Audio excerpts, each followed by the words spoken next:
Hello and welcome to the Tavern Chat Podcast. I am your host, Eric Tenkar, your bartender in the OSR, your main proprietor at the Tenkar's Tavern blog.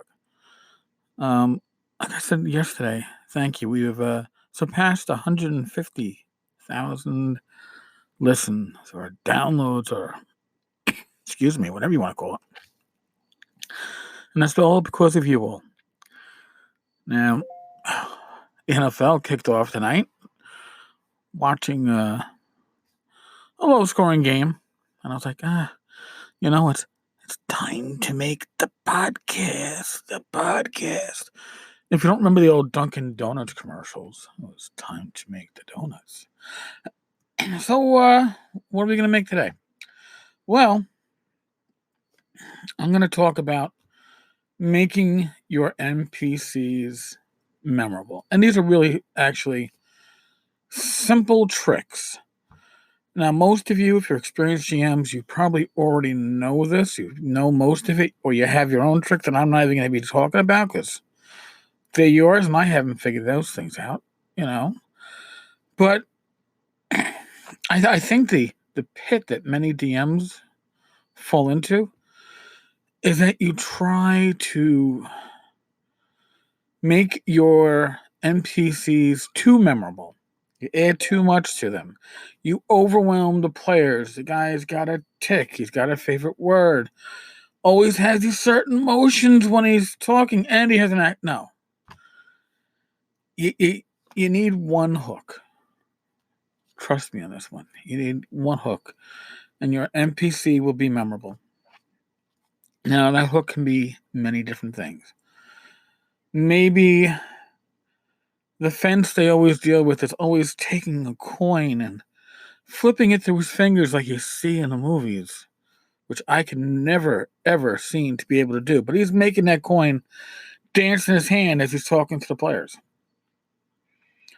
They'll remember that. They'll think maybe the coin's magical. Maybe this guy has 18 decks. What don't we know about him is what kind of skills does this individual have? All because of that flipping coin. And when you mention the flipping coin, that coin dancing in his fingers, they'll know exactly who you're talking about.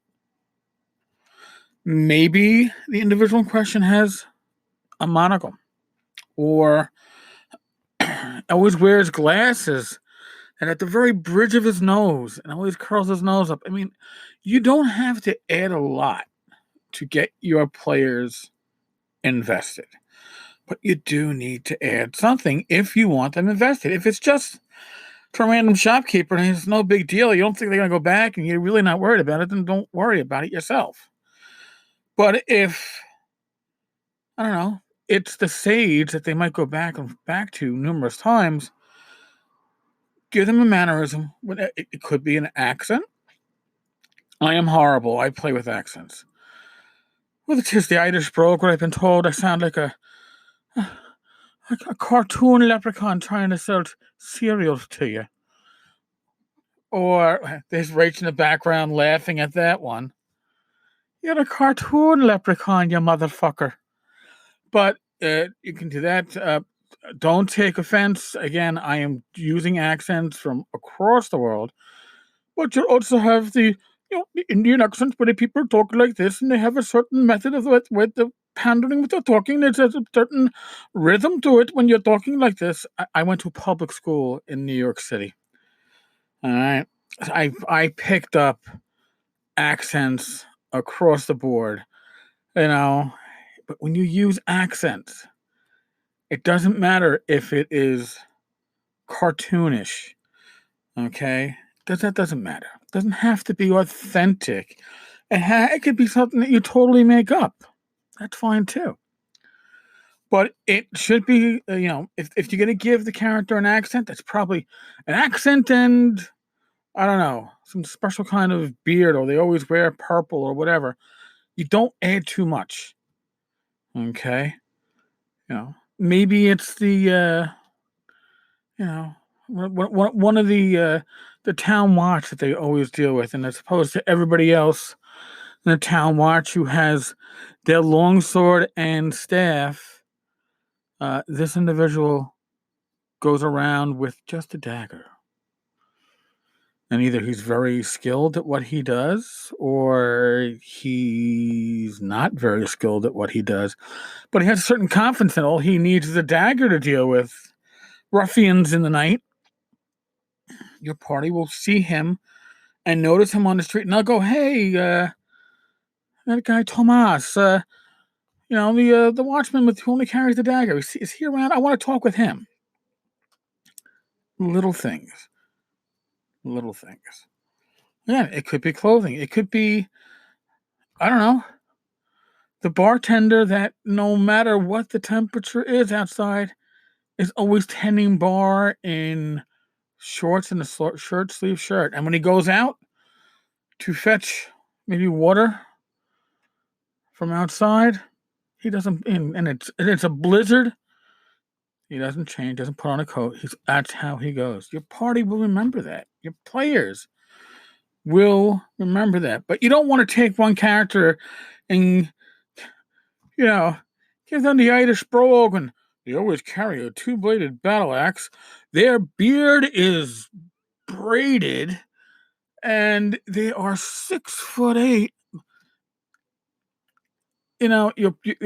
Might your players ask for those details? Sure. But you only need one hook. And you can make something that's very distinctive, very memorable for your players. Now, if you're an improving type GM like I am, and you are going to add these hooks to something that just pops up in the game, and this NPC has the potential to be revisited, you damn well better take some notes for yourself.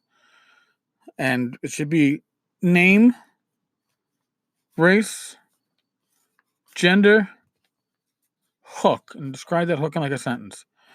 And that way you should be able to go back and say, oh, okay, this shopkeeper who always wears a monocle, this is the one that they're looking for. That's the one they remember. And I like to play with voices, all right? I like to play with accents. It's just something that I blame this on my mother. By the way, if you got to blame things as a kid on somebody, blame it on your mother. But I blame it on my mother because she always played with the accents when I was a kid, and I picked up the skill set, I guess, from her. So if you're gaming with me, you'll probably see me drop different accents in different situations. But if that's not your strong point, like I said, just make it some visual cues for the party, for the PCs to notice and recognize. You don't have to be heavy-handed with it. You really don't. Trust me, your players will lash onto this. Like with their teeth, they're gonna just grab it and they'll run with it, and you'll be very surprised. All right, folks. As always, be safe, be well, God bless. Roll those dice. And I will talk with you all tomorrow. Later, folks.